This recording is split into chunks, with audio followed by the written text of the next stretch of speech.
Adelante, ¿cómo estás? Hello. Mira, tocó postre. Súper. Hola, ¿cómo están? Amigos, ¿cómo te va? Por favor, toma asiento. Muy contento, muy contento. Oigan, pues muchísimas gracias de nuevo por acompañarme. La verdad es que me gustó mucho el resultado de la sesión previa y pues qué mejor que repetirlo con ustedes, ¿no?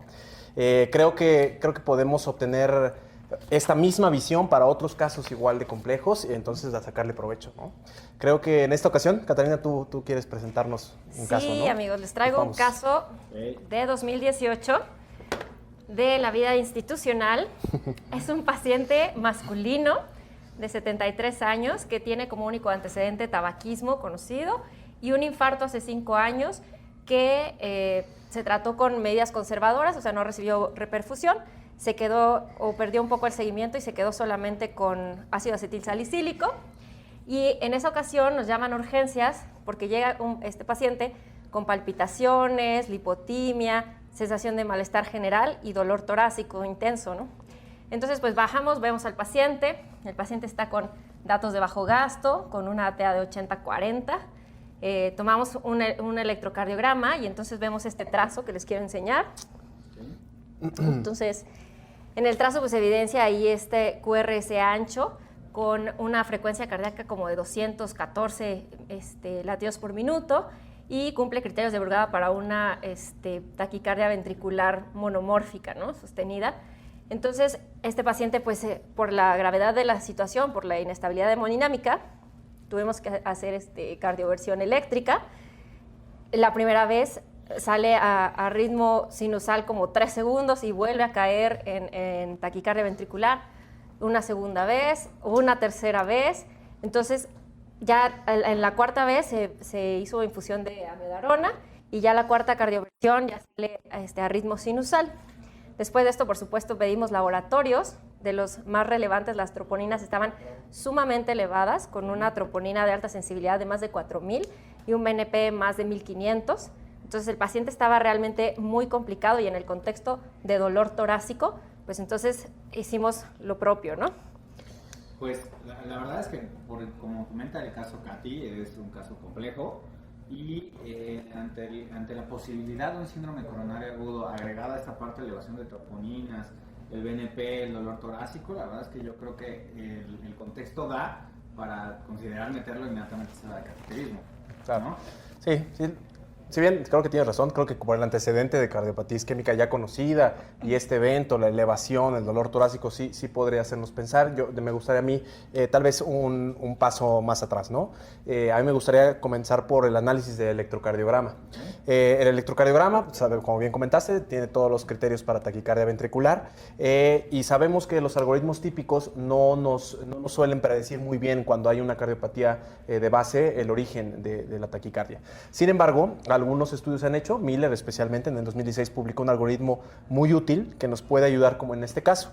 Las características de este caso a mí me indican primero, tiene una rama derecha, imagen de rama derecha en B1, tiene una transición brusca en B3, con B4 negativo, ABR positivo, con D1 y ABL negativos, además de un eje superior, ¿no? Esto lo que nos está indicando es de que sugiere un origen en la región inferolateral, en la unión del tercio medio con el tercio distal. Es decir, yo diría que por estas características y por el algoritmo refiere que viene ahí. Esto puede estar también en relación con cardiopatía isquémica, sin lugar a dudas. Sin embargo, y pues pensando específicamente en esta terapia de la revascularización coronaria, conviene recordar que la evidencia dice que la reperfusión coronaria por sí misma no disminuye el riesgo de recurrencia. Y a diferencia de si fuera una taquicardia ventricular polimórfica o una fibrilación ventricular, donde el contexto sí es 100% isquémico, ¿no? Sí, además en este caso, pues ya complementando con todos los estudios, y tuvimos que también descartar factores precipitantes, ¿no? O sea, hay que hacer todo el abordaje de las H's y las T's del ACLS, ¿no? De todas las causas precipitantes de arritmia, que acidosis, hipovolemia, descartar otras causas como las T's, ¿no? Los taponades, neumotórax, etc. Entonces, en este contexto, vale la pena que con todos los laboratorios complementarios, desórdenes hidroelectrolíticos y esto, podemos ya abordar el caso como para ver qué es lo que sigue, ¿no? Claro. Oye, fíjate que me llamó mucho la atención lo que mencionaste de la elevación tan marcada de enzimas cardíacas, ¿no? ¿Cómo consideran ustedes esta situación en este caso en específico? Es decir, ¿las enzimas cardíacas siempre van a estar relacionadas con infarto? ¿En qué casos sí? ¿En qué casos no? ¿Tú qué opinas, Juan? O sea, bueno, en primera instancia, con el antecedente que se tiene y elevación de enzimas cardíacas, creo que la primera posibilidad hay que descartar que sea algo isquémico, ¿no? Sin embargo, entiendo perfectamente que no es la única causa de elevación de enzimas cardíacas y hay que tener esta parte del contexto. Creo que ayuda mucho esta parte que me mencionaste sobre las características de la taquicardia ventricular, donde en mi mente entonces tengo que tener otra posibilidad, no solo la isquémica. Sin embargo, quiero recalcar, o sea, la parte isquémica hay que descartarla sí o sí, estamos de acuerdo, ¿no? Totalmente. Oye, y por ejemplo, con respecto a esta, yo recuerdo también mucho de residencia que te decían que cuando cardiovertías o recibías un paciente, eso automáticamente elevaba las enzimas cardíacas y entonces ya no eran valorables, ¿no? ¿Cuál es tu opinión al respecto? O sea, justo esta parte de las enzimas que es después, obviamente, cuando el paciente ya está estable, ya se le pueden tomar laboratorios.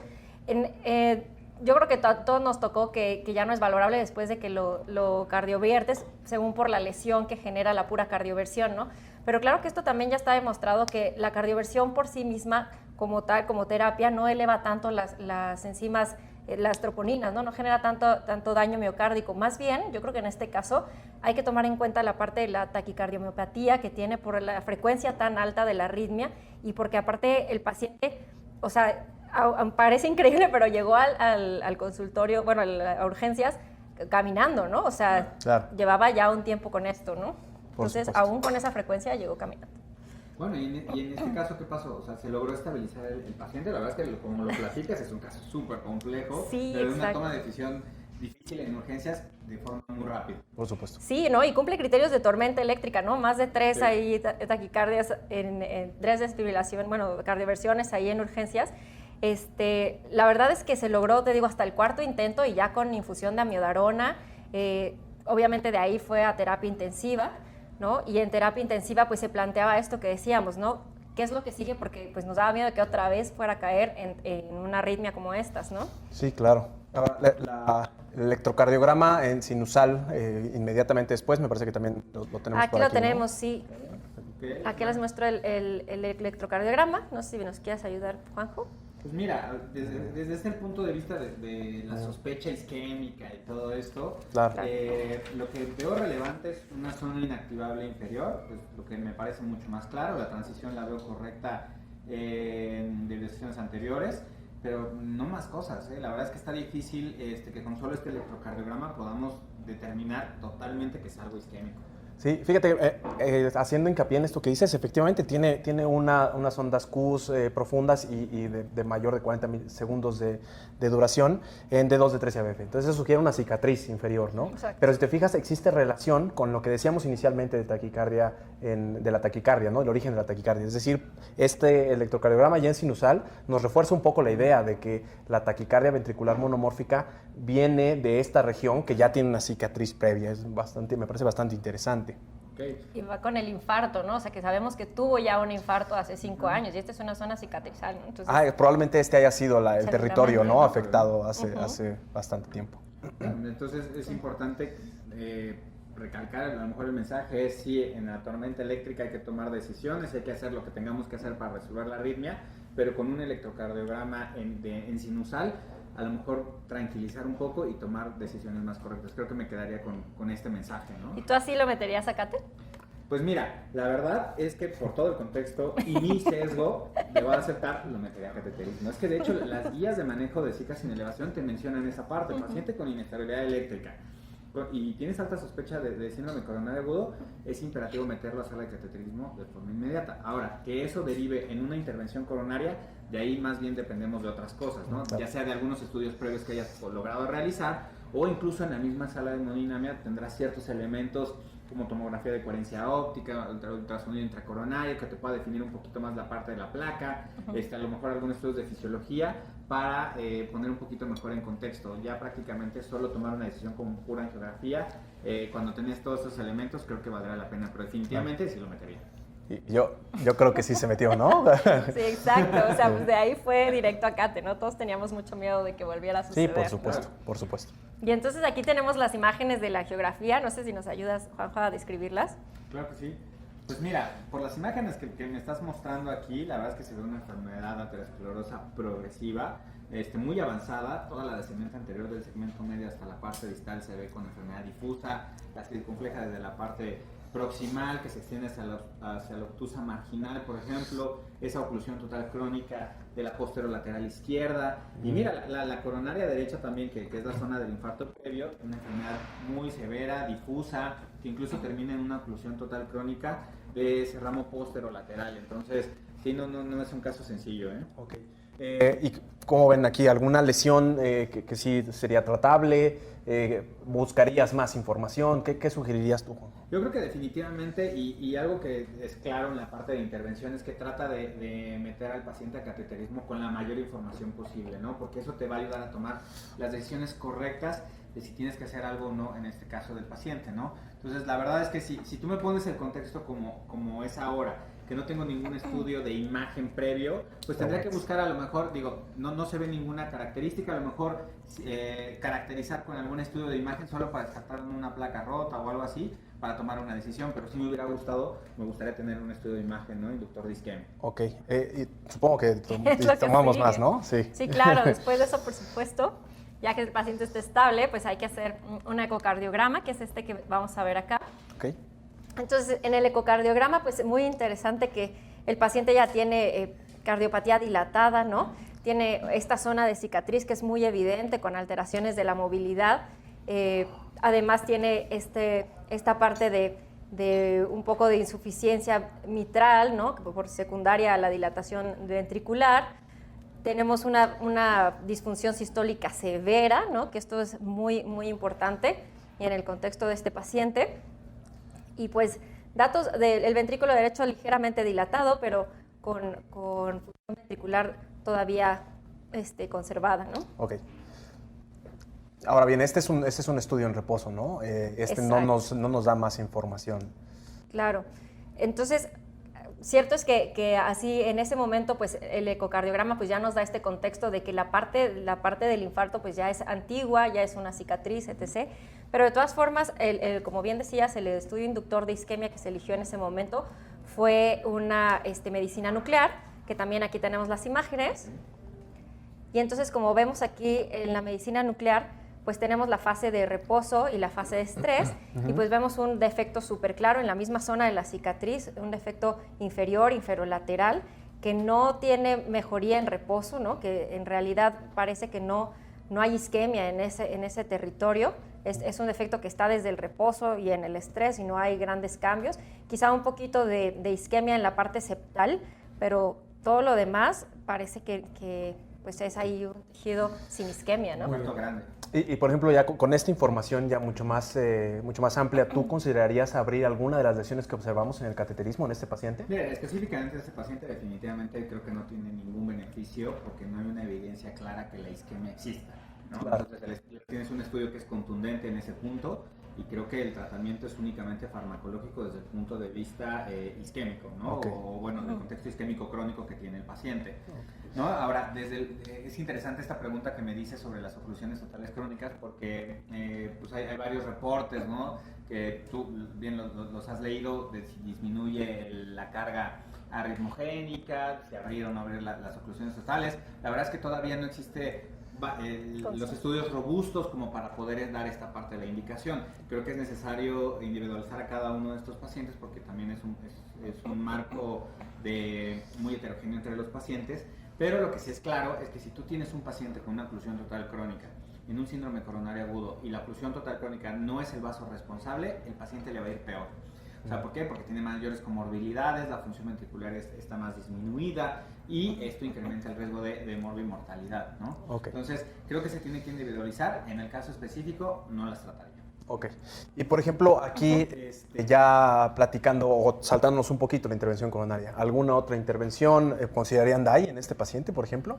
Creo que definitivamente, ¿no? Definitivo. O sea, bueno, es lo que El paciente que tiene esta función ventricular tan deprimida, tan comprometida, es como el candidato para el DAI, ¿no? O sea, es justo la indicación más importante del DAI, y sobre todo en este caso ya como prevención secundaria, porque ya vimos que sí hace, y que de hecho viene de ahí la cicatriz de la taquicardia, que pues compromete en gran medida la vida, ¿no? Entonces, estos pacientes tienen mucho índice de muerte súbita, y el DAI es como incuestionable, ¿no? Totalmente. Y pues bueno, si me permiten, ya ahora platicando un poquito de lo mío, yo también coincido totalmente en que es un candidato perfecto para desfibrilación por prevención secundaria, pero a mí también me parece que es muy importante poner en la mesa en este grupo de pacientes la ablación. Muchísimos estudios, e incluso un metaanálisis de un grupo chino publicado en septiembre de este año, lo que nos dice es que la ablación, cuando se junta con la desfibrilación automática implantable, disminuye el riesgo de que los pacientes vuelvan a tener arritmias, disminuye el riesgo de descargas apropiadas e inapropiadas del desfibrilador, y como ustedes bien saben, el olor generado por las descargas no es nada pobre, ¿no?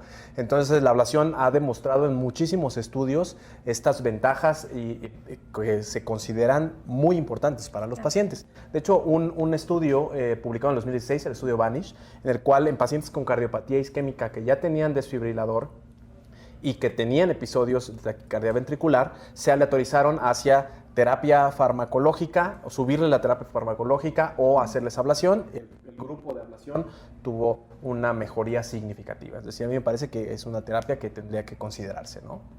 Totalmente de acuerdo. La verdad es que, o sea, mejorarles la calidad de vida, digo, no me quiero imaginar el dolor que deben sentir los pacientes cada vez que reciben una descarga eléctrica. Y si tú me dijeras a mí, te voy a hacer algo para que no lo vuelvas a sentir, definitivamente lo aceptaría, claro, ¿no? De forma contundente. Claro. Pero totalmente. justo esto, ¿no? O sea, esta visión como de electrofisiólogo, ¿no? Porque a lo mejor nosotros, o sea, si no cuentas con esta perspectiva de hacer primero ablación y luego poner el DAI, a lo mejor lo que se te ocurre es de inicio, claro, considerar el DAI, ¿no? Ese es un buen punto. La verdad, desde mi punto de vista, yo consideraría primero la ablación, primero porque disminuyes y quitas la taquicardia, y segundo porque técnicamente es más complejo tú trabajar dentro de los ventrículos cuando ya tienes un cable ahí. Entonces corres el riesgo de dislocar el cable, de que algo suceda con este cable y tener que volver a abrir para recolocarlo, lo cual le aumenta el riesgo al paciente. Entonces yo sí consideraría en primer paso realizar la ablación, y una vez realizada la ablación, ahora sí ya colocar el desfibrilador, ¿no?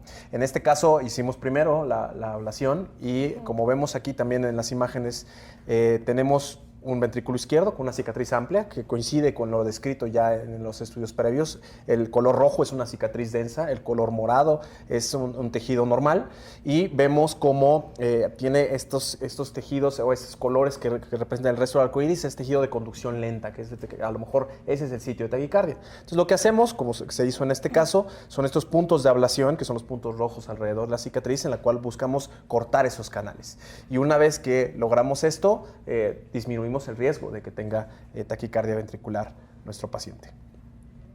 Súper. La verdad es que le fue súper bien, ¿no? O sea, fue, creo que un éxito de haberle hecho los dos procedimientos. Sí, sí. Oye, y por ejemplo, en este caso tan complejo, ¿no? Ya con desfibrilador, ya con un antecedente de taquicardia ventricular, cardiopatía isquémica, enfermedad coronaria, ¿la rehabilitación la recomendarías? ¿Cuándo? ¿Y cómo le haces para que no te descargue el DAI cuando estás haciendo ejercicio? Sí, ¿no? justo. Fíjate que estos pacientes, justo este contexto, como siempre a rehabilitación cardíaca nos mandan los pacientes que tienen mayor deterioro, pero también está esta como máxima de que como ya no hay nada más, mándenlo a rehabilitación cardíaca. Y en rehabilitación cardíaca tenemos esto de los pacientes que tienen pues más repercusión o mayor enfermedad, también son los que más tienen que ganar, ¿no?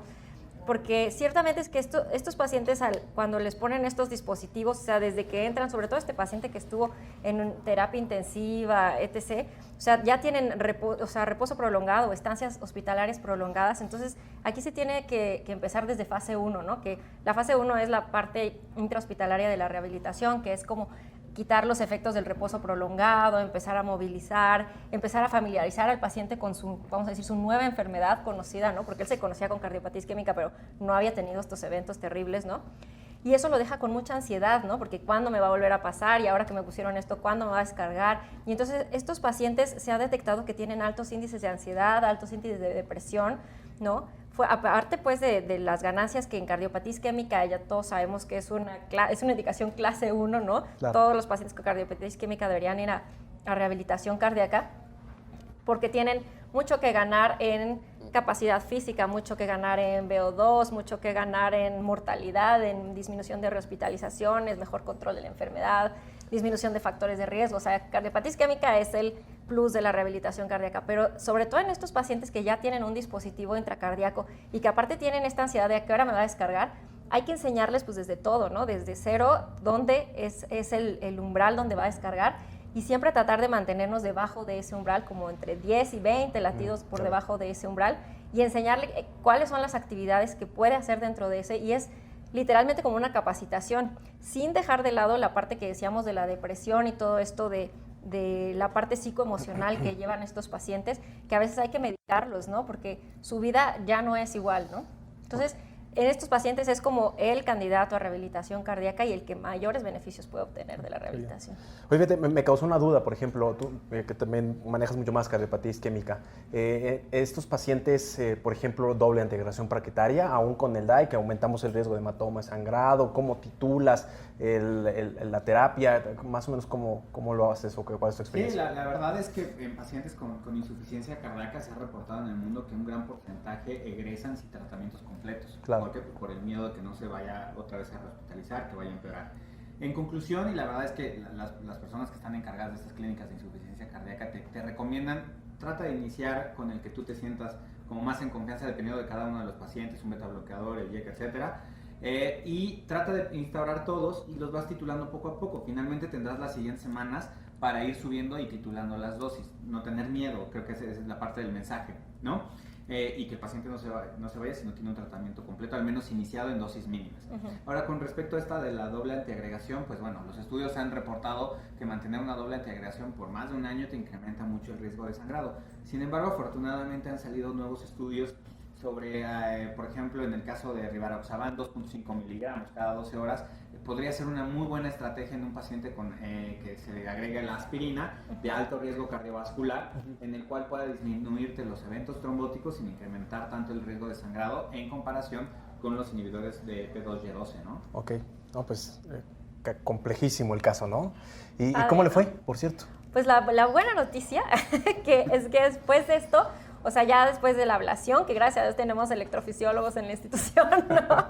Y entonces hicieron esta parte de la ablación y aparte el DAI, ya el paciente ha estado sin nuevos eventos de taquicardia ventricular hasta ahora. ¿Desde el 2018? Así es. Excelente. No, pues qué bueno.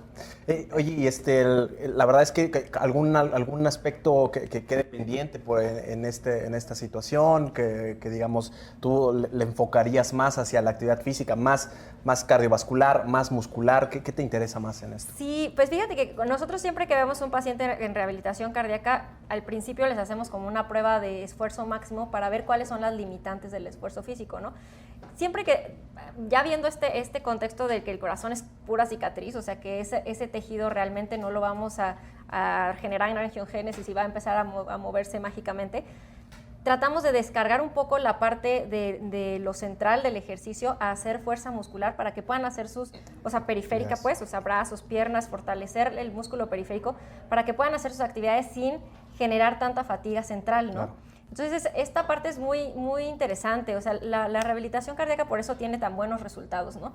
Porque tú te das cuenta cuál es la limitante, o sea, desde la prueba de esfuerzo inicial, y puedes trabajar a partir de ahí y mejorar lo mejorable, literal, o sea, y entonces eso al final lo mides y el paciente aguantó mucho más en caminata o mucho más en consumo de VO2, entonces los pacientes al final de la rehabilitación cardíaca literalmente perciben que se conocen, que conocen su enfermedad y que aparte saben hasta dónde pueden hacer ejercicio, que eso da seguridad y pues mejor calidad de vida, por supuesto. Y sin arritmias, no olvides que algo hicimos en sala, algo hicimos en sala bien. Pues bueno, la verdad, muchísimas gracias por compartirnos este caso, la verdad está interesantísimo. Gracias también por los comentarios y por el tiempo. La verdad es que este es un excelente ejemplo de la utilidad del multidisciplina en tratar un paciente cardiovascular complejo, ¿no? Muchísimas Muchísimas Sí. gracias como siempre y pues esperemos poder repetir esto en el futuro. No, un gusto. Está No, padre, quiero ¿no? repetirlo, claro que Buen sí. caso. Excelente. Muy bien.